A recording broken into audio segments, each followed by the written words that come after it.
विंध्याचल के जंगल में एक बड़ी बाघिन अपने 2 छोटे बच्चों के साथ आजादी के साथ रहती थी। एक दिन उनकी आजादी पर ग्रहण लग गया। कुछ शिकारी वन में आए और उन्होंने बाघिन के बच्चों को अपने जाल में फंसाने की कोशिश की। बाघिन ने अपने बच्चों को बचाने के लिए जान की बाजी लगा दी, लेकिन सफल न हो सकी। बाघिन ने अपनी जान गंवा दी और उसके एक बच्चे को शिकारी पकड़कर ले गए। दूसरा बच्चा वहां से भाग निकला और झाड़ियों में छिप गया था, इसलिए बच गया। शिकारी चले गए और दूसरा बच्चा झाड़ियों से निकलकर सीधे अपनी मां के पास पहुंच गया। मां बेचारी अचेत पड़ी हुई थी, वो मर चुकी थी। माँ, शिकारी चले गए हैं, लेकिन मेरे भाई को भी ले गए। तुम जल्दी से उठ जाओ और भैया को शिकारियों से छुड़ा कर लेकर आओ। मुझे मेरा भैया चाहिए। माँ, तुम कुछ बोल क्यों नहीं रही हो? आंखें खोलो माँ। अरे, तुम्हारे शरीर से तो खून निकल रहा है। उन जालिमों ने तुम्हारे ऊपर बहुत बड़ा गहरा वार कर दिया है। मैं बड़ा होकर उन्हें मार दूंगा। भगवान, मेरी माँ को ठीक कर दो। एक हिरनी पास ही खड़ी थी और वो चली आई। उसे बाघिन के बच्चे पर बहुत दया आ रही थी। वो जानती थी कि बाघिन अब कभी नहीं बोल पाएगी। उसके प्राण निकल चुके थे। बाघिन का बच्चा फिर भी आस लगाए बैठा था। हिरनी बोली, ए बच्चे, इधर मेरे पास आओ, तुम्हें बड़ी भूख लगी होगी। बाघिन का बच्चा बोला, देखो ना, माँ आंखें नहीं खोल रही हैं, मुझसे कुछ नहीं बोल रही हैं। आप मेरी माँ को ठीक कर दो तो ये बोलने लगेंगी। हिरनी बोली, बच्चा, अभी बंदर मामा आने वाले हैं, वह इनको ठीक कर देंगे। तुम्हें भूख लगी है, आओ दूध पी लो। हिरनी ने उस बाघिन के बच्चे को अपने साथ ले लिया। उसे रास्ते में भालू मिल गया। हिरनी बोली, भालू भाई, यह बाघिन का बच्चा बेसहारा हो चुका था। यह बहुत छोटा है। अब मैं इसे अपने बच्चे की तरह पालूंगी। आज से ये सारा जंगल इसे बघेरा के नाम से जानेगा। बघेरा हिरनी माँ का दूध पीने लगा और सभी जानवर आश्चर्य से देखने लगे। एक बिन माँ के बच्चे ने हिरनी को अपनी माँ बना लिया। हिरनी के 2 बच्चे भी उसी बघेरा के साथ घुल मिल गए। उन्हें देखकर ऐसा लगने लगा जैसे एक ही माँ के सभी बच्चे हों। एक सियार ने जब ये देखा तो उससे रहा न गया। वो हिरनी के पास चला आया और कहने लगा, मैं एक बात कह रहा हूं, ध्यान से सुनो। ये बाघ का बच्चा है और इसे पालकर तुम बहुत बड़ी भूल कर रही हो। आगे चलकर यही जान का खतरा भी बन जाएगा। हिरनी बोली, मैंने इसे अपना बेटा मान लिया है। अब चाहे जो भी हो जाए, मैं इसकी माँ बनकर ही इसे पालूंगी। सियार वहां से चुपचाप चला गया।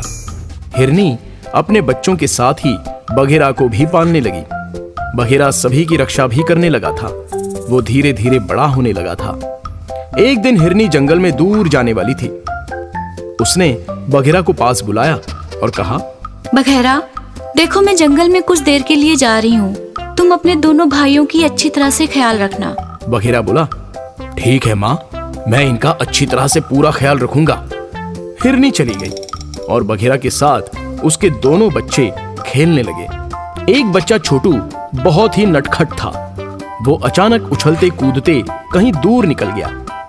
बघेरा ने नदी में जाकर कुछ मछलियां पकड़ी और खाने लगा। वो नदी के बाहर आया और हिरनी के बड़े बेटे को अकेले देखकर चौंक गया। बघेरा बोला, अरे मोनू, छोटू कहाँ गया? तुम तो अकेले हो और तुमने मुझे बताया भी नहीं।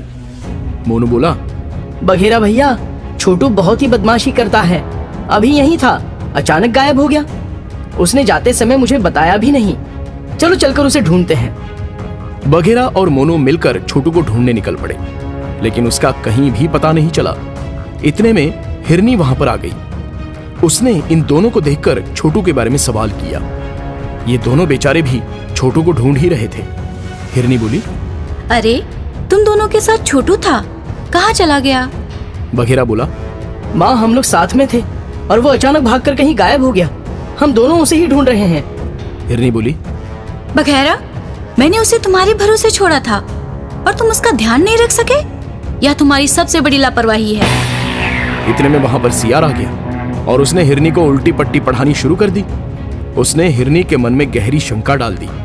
हिरनी ने ध्यान से बघेरा का मुंह देखा तो मछलियां खाने के कारण खून लगा हुआ था। सियार बोला, देख लो हिरनी बहन, इस बघेरा के मुंह में खून लगा हुआ है। मुझे पूरा विश्वास है कि इसने ही छोटू को खा लिया है। तुमने इतने दिन तक सांप को दूध पिलाया और उसने तुम्हें डस लिया है। हिरनी ने सियार की बात पर यकीन कर लिया और बघेरा पर उसकी शंका विश्वास में बदल गई। वो गुस्से से उसे मारने लगी। तूने ही मेरे छोटू को मारा है। तू एक नंबर का गद्दार निकला। जिस थाली में खाया उसी में छेद कर दिया। मैं तुझे मार डालूंगी। बघेरा बोला, माँ, मैंने अपने भाई छोटू को नहीं मारा है। मैं तो अपने दोनों भाइयों से बहुत प्यार करता हूँ। हिरनी बोली, अपनी गंदी जबान से मुझे माँ कहकर मत बुला। तू मेरे लिए मर चुका है। मैं तेरा चेहरा भी नहीं देखना चाहती हूँ। मोनू बोला, माँ, बघेरा भैया ने छोटू को नहीं मारा है। बघेरा को बहुत कष्ट हुआ और वो वहां से चुपचाप चला गया। शाम हो गई और छोटू भटकता हुआ अपनी माँ के पास चला आया। उसे देखकर हिरनी बहुत खुश हो गई, लेकिन अपने किए पर उसे बहुत ही पछतावा हुआ। मैंने अपने बच्चे बघेरा के ऊपर झूठा इल्जाम लगाकर उसे यहाँ से जाने पर मजबूर कर दिया।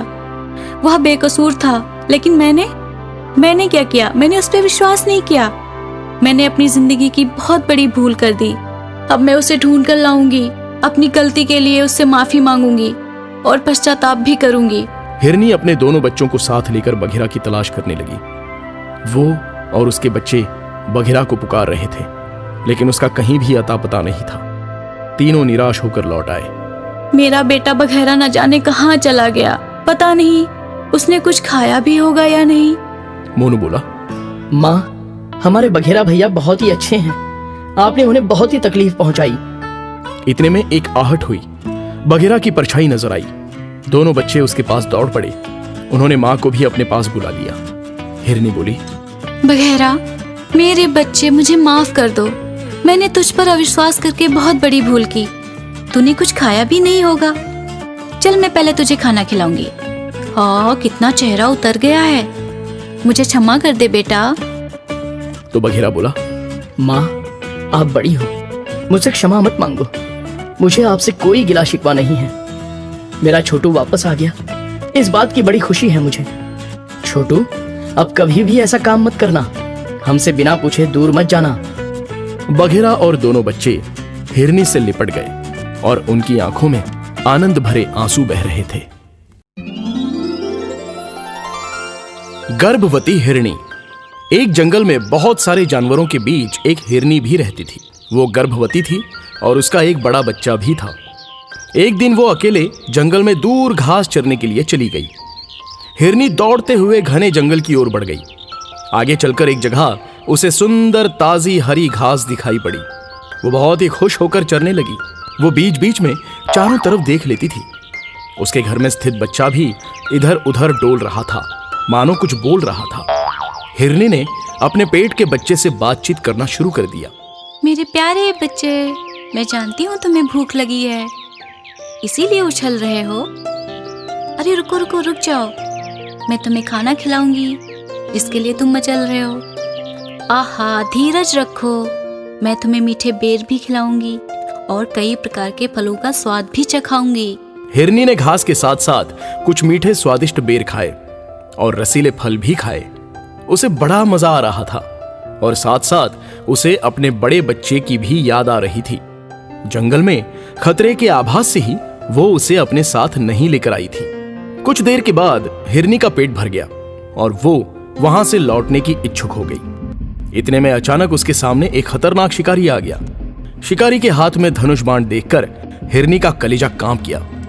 हिरनी बोली, हे शिकारी, रुक जाओ, पहले मेरी बात तो सुनो। उसके बाद जो तुम्हें उचित लगे वही करना। देखो, मैं गर्भवती हूँ। एक बच्चा मेरे पेट में पल रहा है और दूसरा बच्चा दूर जंगल में मेरा इंतजार कर रहा है। मेरे बच्चों पे दया करो। तुम्हारे भी बच्चे होंगे, तुम भी उनसे बहुत प्यार करते होगे जितना मैं अपने बच्चों से करती हूँ। मुझे मारोगे, मेरे साथ मेरे अजन्मे बच्चे की भी हत्या हो जाएगी और एक बच्चे के सर से उसकी माँ का साया हमेशा के लिए उठ जाएगा। हिरनी की बात सुनकर शिकारी का विचार बदल गया। उसने धनुष पर चढ़ा हुआ बाण हटा लिया। शिकारी बोला, हे हिरनी, तुम्हारी बात सुनकर मेरा मन भर आया है। अब मैं तुम्हें नहीं मारूंगा। इससे पहले कि मेरा मन बदल जाए तुम यहां से चली जाओ। हिरनी बोली, शिकारी, आपने मुझे प्राण दान दिया, इस बात के लिए मैं बहुत आभारी हूँ। हिरनी वहां से आगे बढ़ गई। इसी बीच एक दूसरे शिकारी ने उसका रास्ता रोक लिया। हिरनी बोली, हे शिकारी, मुझ पे दया कीजिए, मेरे बच्चे की खातिर मुझे जाने दीजिए। हिरनी ने उससे अपने प्राण बचाने के लिए बड़ी याचना की, लेकिन उस पत्थर दिल शिकारी का हृदय जरा सा भी नहीं पिघला। शिकारी बोला, मुझे तुम्हारी बातों से क्या लेना देना? तुम मेरे सामने शिकार बनकर आई हो और मैं तुम्हें मारकर अपने साथ ले जाने ही वाला हूं। अगर घोड़ा घास से दोस्ती कर लेगा तो खाएगा क्या? तुम्हें मारकर मेरा और मेरे परिवार का पेट भर जाएगा, इसलिए तुम्हें मरना ही होगा। हिरनी बोली, ठीक है, यदि तुम मुझे मारना ही चाहते हो तो मैं इसके लिए तैयार हूँ, लेकिन मुझ पर कृपा करके मुझे थोड़ी देर के लिए घर जाने दो। मैं अपने परिवार से मिलकर वापस आ जाऊंगी, तब तुम मुझे मार के खा लेना। शिकारी ने हिरनी की बात नहीं मानी और निशाना साध ही लिया। हिरनी अपनी जान बचाने के लिए भाग खड़ी हुई। हिरनी को तीर लग गया, लेकिन वो रुकी नहीं, भागती रही। निर्दयी शिकारी उसके पीछे दौड़ रहा था। हिरनी गर्भवती होने के कारण बहुत तेजी से भाग नहीं पा रही थी। शिकारी ने निशाना साध कर तीर चलाया और तीर हिरनी के शरीर में लग गया। वो फिर भी भागती चली गई और काफी आगे तक निकल गई। शिकारी भी दौड़ता हुआ चला जा रहा था, लेकिन हिरनी उसकी आंखों से ओझल हो चुकी थी। शिकारी के सामने अचानक एक शेर आ गया और उसने उस शिकारी पर आक्रमण कर दिया। शेर ने शिकारी की जीवन लीला समाप्त कर दी। हिरनी अपने परिवार के पास पहुंच गई। उसका बच्चा बड़ी बेसब्री से उसका इंतजार कर रहा था। हिरनी का बच्चा बोला, माँ, ये तीर तुम्हें किसने मारा है?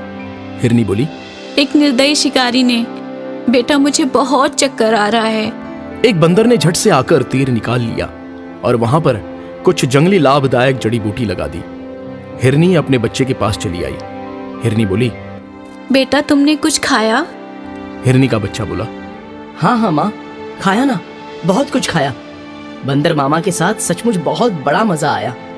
हिरनी बोली, बंदर भैया, मेरी सखी को बुलाओ, मेरे पेट में बड़ी पीड़ा हो रही है। बंदर ने दूसरी हिरनी को, जो इस हिरनी की सखी थी, उसे बुला लिया। वो हिरनी को धीरे से साथ लेकर झाड़ी के दूसरी तरफ चली गई। हिरनी बोली, सखी, मेरे प्राण अब नहीं बचेंगे। मैं इस बच्चे को जन्म देने वाली हूँ। मेरा तुमसे निवेदन है कि इन दोनों बच्चों का हमेशा ख्याल रखना। सखी हिरनी बोली, तुम्हें कुछ नहीं होगा।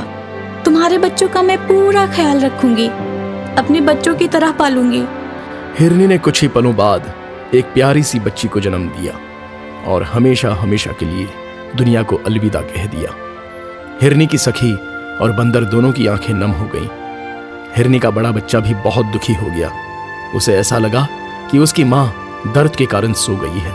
बहुत सारे जानवर वहां पर आ गए थे। हिरन का बड़ा बच्चा फिर से अपनी मां के पास पहुंच गया। हिरनी का बड़ा बच्चा बोला, माँ, उठो, देखो बहुत सारे काका काकी हमसे मिलने आए हैं। हमारी छोटी गुड़िया को देखने आए हैं। तुम नींद भगाओ माँ और इन सबका स्वागत करो। देखो, छोटी गुड़िया भूखी है, उसे दूध पिलाना है। माँ, तुम कुछ बोलती क्यों नहीं हो? क्या मेरी किसी गलती से तुम नाराज हो गई हो? बंदर मामा, आप ही माँ को समझाइए ना। बंदर बोला, बेटा, अब उन्हें सोने दो, वो बहुत जाग चुकी थी। तुम यहां आ जाओ। देखो, तुम्हारी छोटी गुड़िया तुम्हें बुला रही है। हिरनी की सहेली उस छोटी सी हिरनी बच्ची को दूध पिलाने लगी। बड़े बच्चे को भी अपने पास बुला लिया। अब एक मौसी ने मां की जगह ले ली थी। दोस्तों, ये बेजुबान प्राणी किसी को कोई कष्ट नहीं देते हैं। ये तो प्रेम से जीना चाहते हैं। इन्हें भी हमारी तरह जीने का हक है, खाने पीने, घूमने टहलने का हक है और हमारी ही तरह खुश रहने का भी हक है। इनकी हत्या करना सबसे बड़ा महापाप है। हमें सदैव जीवों पर दया करते हुए उन्हें सुरक्षा प्रदान करनी चाहिए।